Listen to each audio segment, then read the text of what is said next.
औरत से नागिन बनते हुए देखकर उसके होश उड़ जाते हैं। हाय राम, जिसे मैं नाग समझ रही थी वो तो नागिन है। नागिन, और वो भी मेरी बहू। इच्छाधारी नागिन बनी बहू।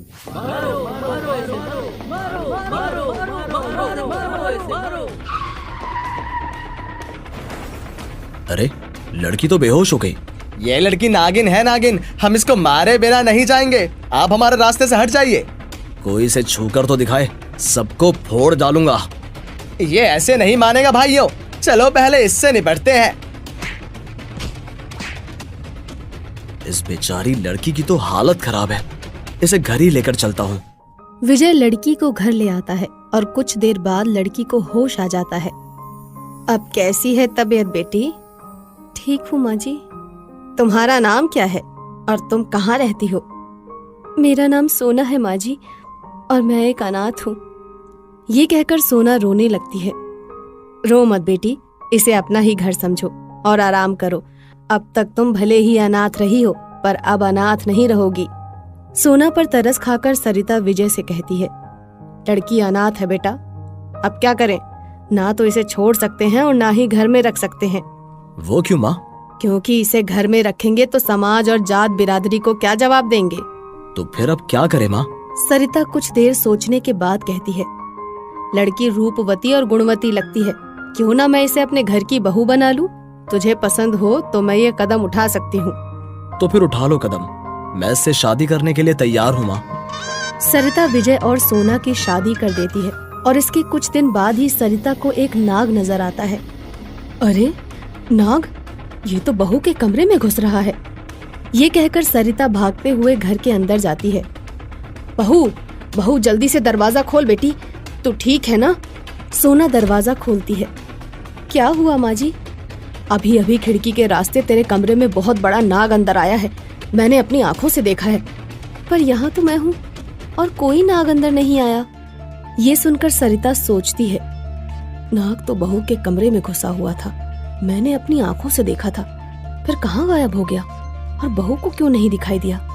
उस दिन के बाद सरिता को घर में कई बार नाग दिखाई देता है और धीरे धीरे उसे सोना पर शक होने लगता है। कहीं इस नाग का संबंध बहू से तो नहीं? ये तो मुझे पता ही लगाना पड़ेगा। यही सोचकर सरिता सोना पर नजर रखने लगती है और फिर एक दिन सोना को औरत से नागिन बनते हुए देखकर उसके होश उड़ जाते हैं। हाय राम, जिसे मैं नाग समझ रही थी वो तो नागिन है। नागिन, और वो भी मेरी बहू।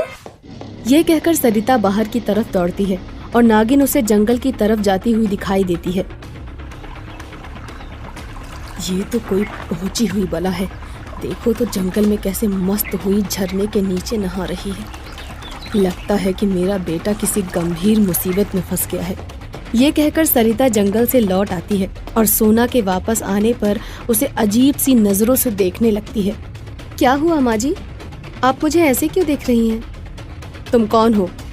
एक नागिन हो ना? माँ जी, जब आपने मुझे नागिन बनते हुए देख ही लिया है तो अब मैं झूठ क्यों बोलूंगी? मैं एक इच्छाधारी नागिन हूँ। ये बात मैं अपने बेटे को बता दूंगी।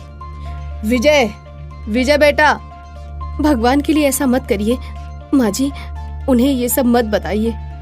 सोना को इस तरह गिड़गिड़ाते देखकर सरिता कहती है, ठीक है, अगर तू कहती है तो मैं मान जाती हूँ, पर तू ये बता कि तू यहाँ मेरे घर में क्यों आई है? ये सुनकर सोना सरिता को 20 साल पुरानी एक घटना के बारे में बताने लगती है। आपको दिवाली की वो रात तो याद होगी ना माँ जी?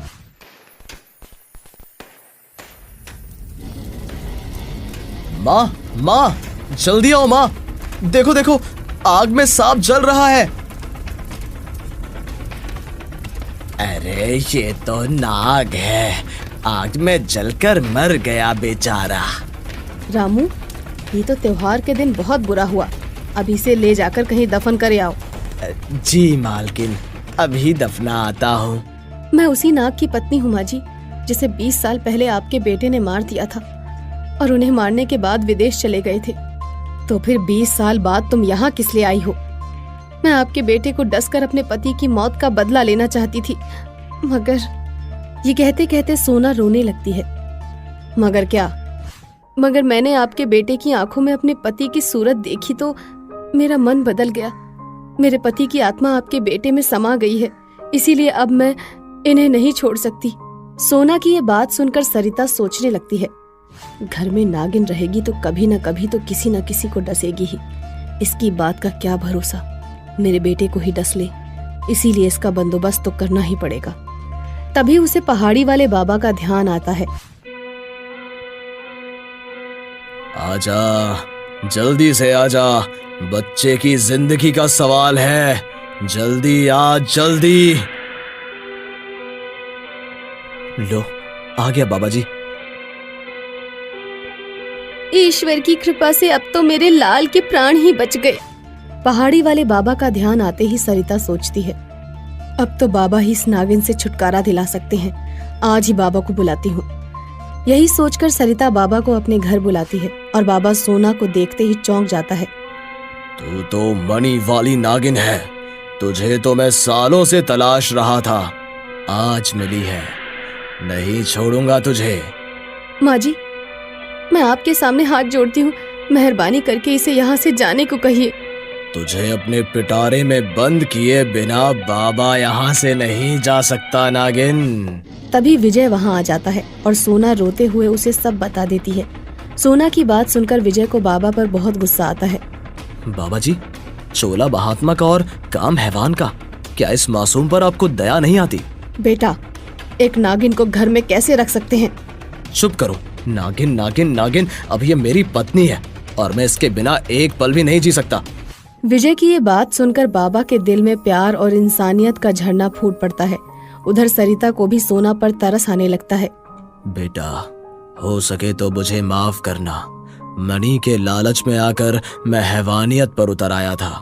अगर तुम दोनों में इतना ही प्यार है तो लो, मैं इसे नाग योनि से मुक्ति ही दे देता हूँ। आपकी बड़ी कृपा होगी बाबा, इन दोनों का तो जन्म ही सुधर जाएगा। उसके बाद बाबा सोना को नाग योनि से मुक्त कर देता है और यह देखकर सरिता का मन गदगद हो जाता है। इस तरह प्रेम और इंसानियत के आगे नफरत और बदले की भावना दम तोड़ देती है। उस दिन के बाद सरिता अपने बेटे और बहू के साथ खुशी खुशी रहने लगती है।